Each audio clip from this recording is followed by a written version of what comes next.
I'm Mike Quackenbush, and this is Till We Make It. Recently, I was having a regular old day, and there was an unscripted run-in by a bit of a medical emergency. And I do not feel up to appearing on camera right now. In fact, I'm going to be doing a whole lot of lying down.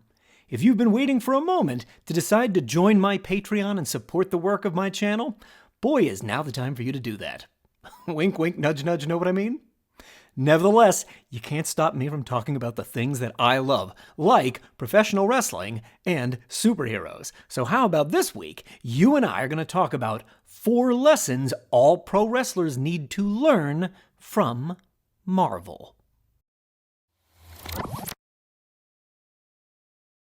To me, Spider-Man perfectly crystallizes the difference between an aspirational babyface and an inspirational babyface. Let's break that down a little bit.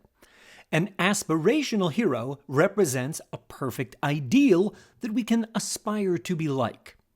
Superman is a good example of this. He's a paragon of virtue, a universally recognized symbol of truth. In his perfection, Superman is aspirational. We should all aspire to be a little more like Superman. But Spider-Man inspires us. Why is this?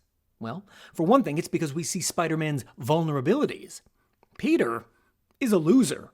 It doesn't matter how you first met him, in comics, in cartoons, whatever. One thing is always true, Peter Parker is a loser. He misses dates with MJ, he runs out of fluid for his web shooters, he's never around when Aunt May needs him, even his super cool costume is ripped to shreds more than it's intact. Spider-Man is flawed. We see his imperfections. He screws things up as often as he gets things right, or as often as he gets to save the day. And it is these imperfections that endear him to us, that make us love him for trying. Remember, audiences don't root for the character that always wins. They root for the character that always tries. This is true of wrestling characters as much as any other kind of character. Audiences don't root for the character that always wins, they root for the character that always tries. And you might imagine that showing your vulnerability as a character in wrestling means that you are weak. But in terms of smart character design, there is nothing more powerful. Nothing builds a stronger relationship with an audience than showcasing your character's vulnerability, and then persevering. Trying, even in the face of impossible odds.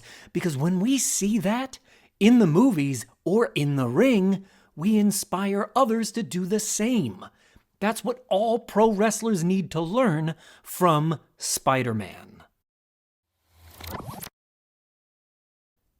Magneto is a terrific heel to study. If you've missed all the comic books he's appeared in and all the X-Men multimedia from the last few decades, what you really need to know is this. Magneto's methods make him a fearsome villain, but in his mind, he is the hero of the story. Everything he does is justified because it's just what's necessary to achieve his goals. Magneto would never describe himself as ruthless. Rather, he sees himself as pragmatic. So what can wrestlers, specifically heels, learn from Magneto?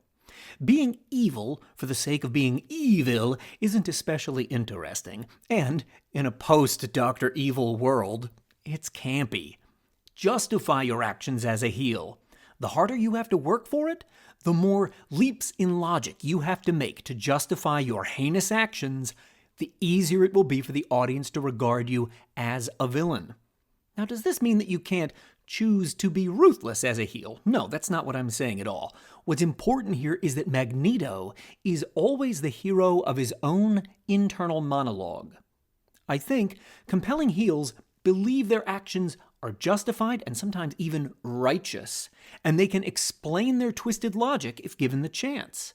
So, given an opportunity to explain past actions and decisions, a really well-crafted heel character can take the microphone and justify every step to the audience, even if that justification is filtered through the lens of twisted logic and clouded morality and filled with some real rhetorical gymnastics in order to stick the landing. This more nuanced approach More nuance than "I'm evil because it's fun to be evil" creates a richer character. Put in the work when crafting your heel persona such that you can explain away any cheating, any backstabbing, any shortcuts your character will have to take, and the result will be a more three-dimensional, more layered character that is easier for a booker or creative team to write for. And audiences may not know Magneto as a touchstone, but they will know a heel that they love to hate. Daredevil is such a great pro wrestling babyface. And just so we're clear about the Daredevil in question here, we're not talking about the Ben Affleck Daredevil, nor the Rex Smith Daredevil, because both of those hurt my heart. Let's talk about the Charlie Cox Daredevil. What can pro wrestlers learn from this? The Netflix Daredevil series celebrates the suffering of its title character. And the more Daredevil suffers, and that suffering makes a mess of his life, the more we sympathize with him. There isn't another character in the MCU that sells like Matt Murdock does. We barely see a scratch on Hawkeye. Thor shrugs off the stuff that would turn Daredevil into a red smudge on the pavement. But Daredevil limps and bleeds and suffers like no other hero. And even though he does things we all do, sometimes he's a jerk to his friends, sometimes he refuses help just because he's stubborn, we are willing to forgive that because his suffering draws us into his story. By showing us the naked reality of Matt's humanity, we relate to him and he becomes our avatar. We crave the big comeback moment because we've seen Daredevil beaten and stabbed and bludgeoned so badly that we are desperate for him to get back up and win the fight. Without that desperation, his ultimate triumph would mean so much less. It would provide a finish with no catharsis. In other words, the harder he sells, the greater the catharsis at the finish. And babyfaces currently working in wrestling would be wise to take that exact page from Matt Murdock's playbook. The powers, skills, and weapons that the heroes and villains of Marvel possess define their battles. But the battles of pro wrestlers in a ring are defined by their values. So what are some pro wrestling values? They're things like strength, skill, acrobatic prowess, endurance, speed, etc. So think of the powers of the Marvel characters as the values of wrestlers. The matchups, which are most compelling to watch, the most fascinating to observe, are the ones where the differences between the combatants are highlighted through contrast. Contrast is key. The more different they appear to be, the easier it is to be drawn into the conflict. But when there is no contrast, when the values of the combatants are too similar, the matchup is far less interesting. This is the lesson wrestling needs to take away from many of the matchups in the MCU. Ant-Man vs. Yellow Jacket does not have enough contrast. Iron Man vs. Ironmonger is lacking in contrast. Black Panther vs. Killmonger does not provide contrast. Scarlet Witch vs. Agatha Harkness in WandaVision. Hulk vs. Abomination. Doctor Strange vs. Caecilius. Captain Marvel vs. Dar-Ben in the Marvels. Insufficient contrast. These matchups are far less compelling to watch than Spider-Man vs. Mysterio, Captain America vs. Thanos, or Rocket versus the High Evolutionary, because in each of those examples, the powers of the combatants are very different. There is so much contrast that it highlights what makes each unique. As wrestlers, the greater contrast we can bring to each match, the more compelling the conflict becomes.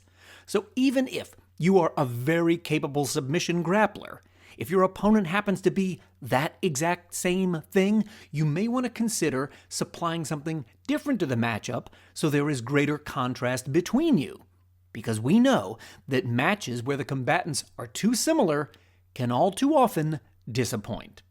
And the lesson we can learn from these Marvel matchups is that heightening the contrast between you and your opponent in any way possible will help make your match more compelling.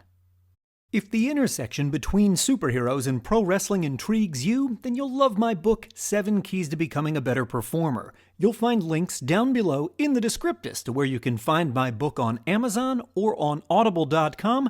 There's also a link down there that'll take you directly to my Patreon. Your support and patronage is very much appreciated.